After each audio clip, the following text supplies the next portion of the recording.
Travis again, and today guys, I'm here to do another anime review, and the anime review is to Tales of Zestiria episode 10 guys.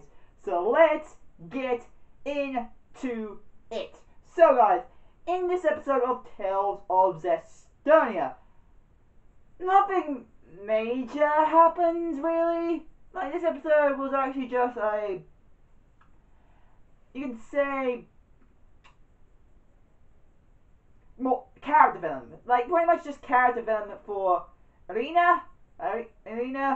So finding her character about her, also introduced to the new seraphims. Like we found out you get these little bear creatures are known as seraphims as well, but they've got a specific name for them which I can't fucking remember. They're seraphims as well, and we also pretty much got two new transformations in this episode as well. Now, we also found out that there is a way for someone to be purified without them fully turning into a dragon. In other words, there are creatures out there that look like, there are aliens out that exist in this universe that look like dragons but are not. From what I can tell from the name, they're called Darkin. I think Darkin. I think that's what they call Darkin.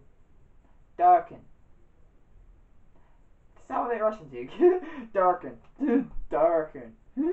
But anyway, Darkin. They're pretty much just like baby dragons in other words. They're not fully grown, they're just mid a baby stage of a dragon. A young dragon stage, not full dragon, so it can be purified. And of course, we got a chance to see that purifying happen. Now, most of this episode was also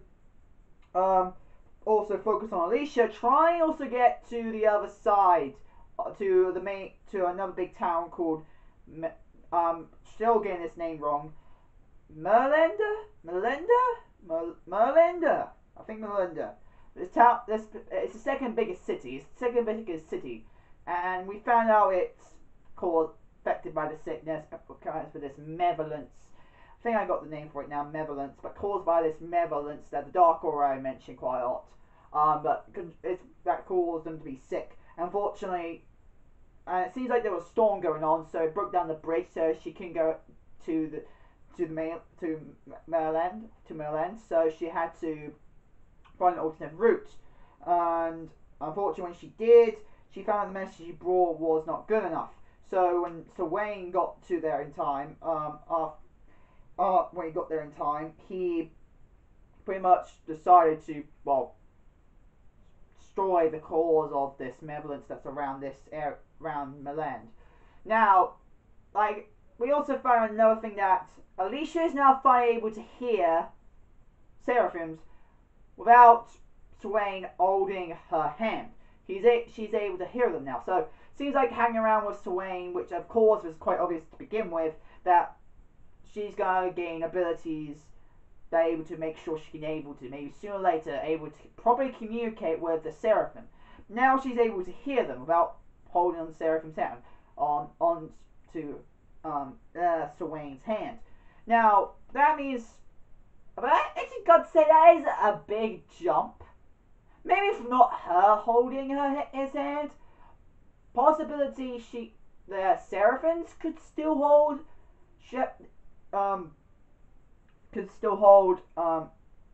the shepherd's hand.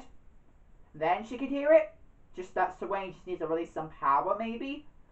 But no, this time she's completely able to hear them without touching Swain. So that's something new. But it still says possibility she can only still hear them around when she's around his presence. So in other words, she still needs to be around Serene to able to hear the seraphim. Right now, from what we know, we have not seen her at all in any scene alone after meeting Serene near a seraphim, and not at all. So far, I don't know if she can actually hear them without Serene being nearer. So that's the only conclusion so far, that she can only hear them when Serene's nearby. But possibly she actually has it heightened more. Actually, she is able to hear them completely. She doesn't have to be near Swain at all. It's just that she can't see them yet. That's part of the reason why she still needs to be near Swain. So we also got the reunition between Nickelodeon and Swain as well. So, and that's when the second transformation comes into gear. Then the fight between that Darkerin and Swain and Mikkel transforming into that pretty much arrow form, bone form. That looked fucking badass as what we've seen from the opening. Oh fucking, I like that. I like that fucking transformation. I also got a Arena's transformation with Swain. I like that, like especially when they got to the broken bridge where some of the other guards of Alicia was standing and trying to see if they can get a way to across. Swain made his new transformation to able to pretty much make a bridge for them so they can get across to take it. Yeah, that's how Swain done it to make sure we can go over to the next side.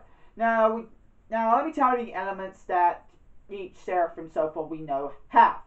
From my knowledge from last episode, the one who's still not united with Swain yet, but this guy, I can't fully remember his name. Fuck, why can't Rickendon? No, Rickendon.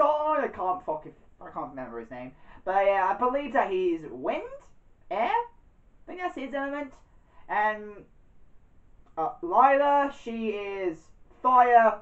Arena is earth, and of course Nickelodeon is water. So far we got the usual I think that was 4 elements: fire, wind, earth, water. Yeah. So far we've got the 4 major elements. So the next ones, which a lot of people I think it's going to be electric or light. It's one of those 2 names, of course, because technically, if you do go watch anime and stuff, electric and light have a similar ability to begin with. So really, if you can have an element called light in it, you don't have to have electric, because technically electricity commits light. So technically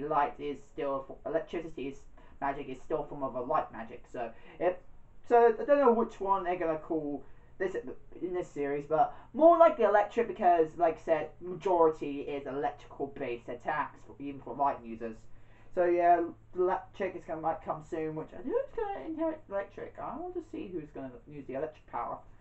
And another one that could possibly come, Seraphim ability that could come soon.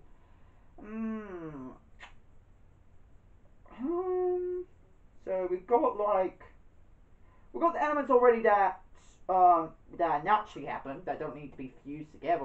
I think technically electricity is a fused together ability, but it's more natural than any other form of element that else exists that's not natural. So you got fire, earth, wind, water, electric. What else? Any more natural phenomena I could think of? No. It got to me. But anyway, so yeah, like most of this episode was not major, but it does give some little plot hints and stuff, and just gave some character development too, pretty much more to our characters. But I got to say, the Nickelodeon and Swain part, even though like they're born together, when they come back together again, and their fucking badass powers, I gotta say, I wish I learned more about Nickelodeon, how he was trying to find his bow and arrow, because really, this part felt fucking rushed as hell. I feel like it could have been built up more. Literally, it could have been built up more, but I digress about that. Now, animation, I don't know, but did you feel like, even though it's still top notch, did you feel that this was a bit lower compared to the other episodes? Even though it still had fucking good animation, it felt lower, but the only time I do feel like the animation actually tricked me to thinking it was real was the water. Like, still, animation to the water looks gorgeous, and I got to die at one point in this episode. I think, and then when I think about it, it was the same animation to all water, but some reason that point in the animation, the water looked so fucking real. I have no idea how that happened. Like, I don't know how I got caught off guard, even though I knew about the animation quality on the water, and I knew what the water in the anime looked like, and I knew it looks freaking real, but of course you can still somewhat tell. Surprisingly, this bit caught me off guard, and it was not even that big of a deal. It was not even that little, it wasn't even that long. It was like, wait, I instantly spotted that, felt like that looked real, but like I knew it wasn't. But still, that caught me off guard because I looked a bit too real about water, like very yucky water. But yeah, so yeah, that's all really this episode really is about. Nothing, like I said, too big and major. And like I said, animation quality fucking good as usual. As I said, yeah, I think there was points where, yeah, I feel like they could have done better. Like I said, the fighting, even though it looked badass, the fighting had actually a downside to it. Like, it wasn't as impactful as the other ones were. And that was mainly thanks to the animation, and I gotta tell you that, even the music, it had the same music, and still, that music was impactful, but the animation, even though it was still, like I said, top notch, it was not as impactful as the other episodes were, so, that's what I feel like, but still, it was very good, as usual, from you folks at all. So, yeah, and that's all I've got to say. Anyway, guys, that's my anime review to Tales of Zestiria Episode 10. Hope you guys like it. Come and try fans today. If you guys want some fan mail, go description down below. My address there, and yeah. Hope you guys like it. Come and subscribe, and I see you guys there. Bye, guys. Wow.